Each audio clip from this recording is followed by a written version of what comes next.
ಗಂಗಾವತಿ ನಗರದ ಮಹಾವೀರ್ ಸರ್ಕಲ್ನಲ್ಲಿ ಸಿಲಿಂಡರ್ ಸ್ಫೋಟವಾಗಿದೆ. 3 ಗಾಯಗೊಂಡಿದ್ರೆ 4-5 ಅಂಗಡಿಗಳು ಭಸ್ಮವಾಗಿದೆ.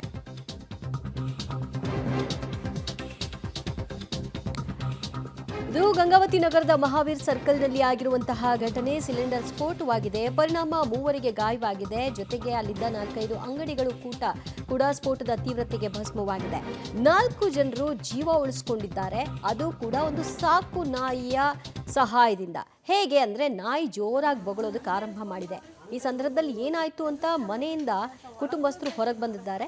ಮನೆಯಿಂದ ಹೊರಬಂದು ಆ ಮೂಲಕ ತಮ್ಮ ಜೀವವನ್ನ ರಕ್ಷಣೆ ಮಾಡ್ಕೊಂಡಿದ್ದಾರೆ. ಹೀಗಾಗಿ ನಾಯಿಯ ಕಾಳಜಿಯನ್ನ ಅಲ್ಲಿನ ಜನ ಎಲ್ಲ ಖುಷಿಯನ್ನ ವ್ಯಕ್ತಪಡಿಸ್ತಾ ಇದ್ದಾರೆ.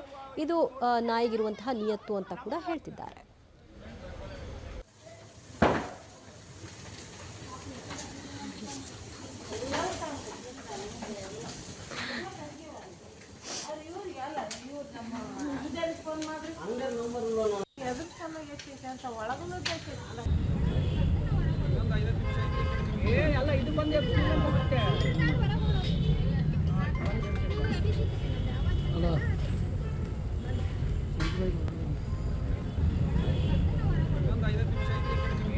ಇದು ಬಂದು